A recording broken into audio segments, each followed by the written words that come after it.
Okay, so you guys, your organization has brought gaming to Ohio, and we've rebranded Jack Casino in the last year.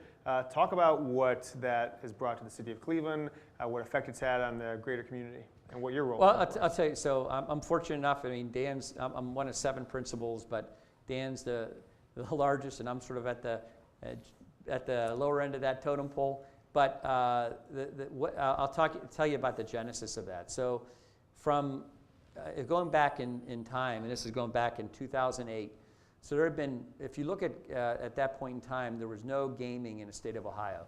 We were surrounded by gaming. So whether it be in Pennsylvania, West Virginia, Indiana, Michigan, Canada, New York, you name it.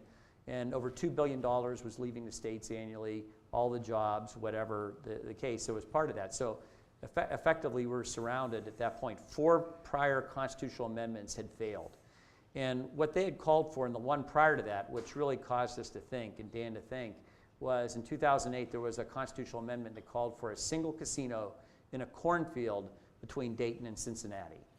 You know, and that was it. If you remember that, I don't know for those of you who remember. And it lost. In fact, all the other amendments had lost by measures of 60s to 30s. You know, so it was a 20-point spread easily. So we were approached by them about, Dan was approached by being an investor in their effort, and listened to him and politely wished him well and said this doesn't really fit with any cultural aspect of what we were looking to do. They failed.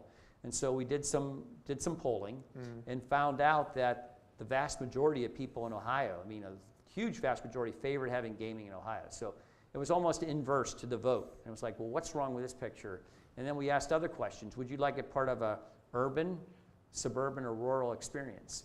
And overwhelmingly, people wanted it as part of a live, work, and play urban experience. And that was the key threshold question that, you know, so I think from Dan and our perspective was, how can this be additive as opposed to bringing 5 million people?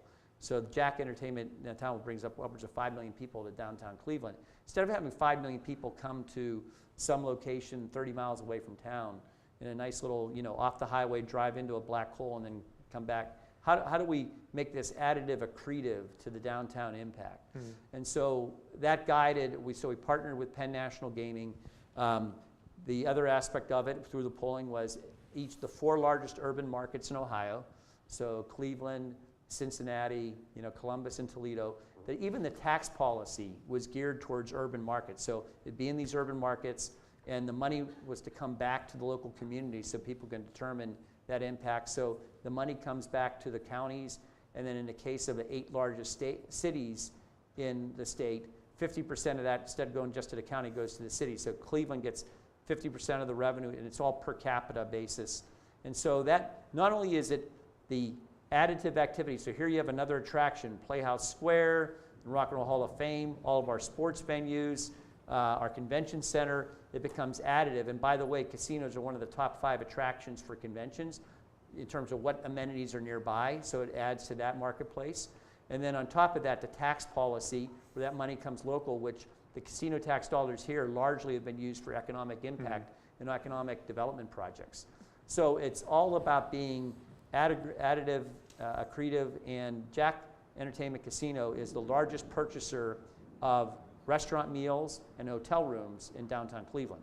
So about how to make that all work together. So it was really about harnessing something that, rather than having this be something that would be more of a suburban or rural type of experience, make it urban and additive and accretive.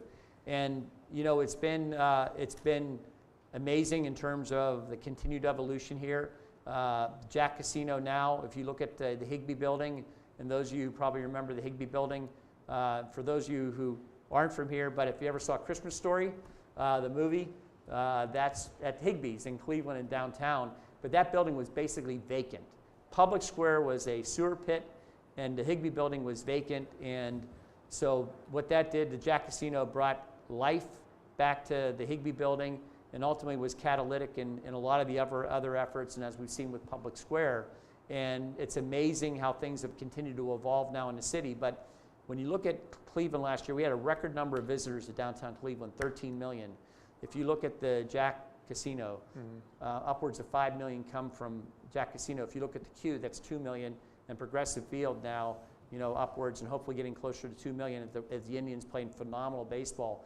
So over 80% of the visitor traffic comes within that block and a half radius between Progressive Field and Jack Casino. So we truly have one of the most spectacular sports and entertainment districts in the country, all by great policy. And so it's great how it worked out with the casino. It's great how the Gateway project worked out and came together and has transformed a part of our city that, frankly, back in the early 90s was a desolate wasteland.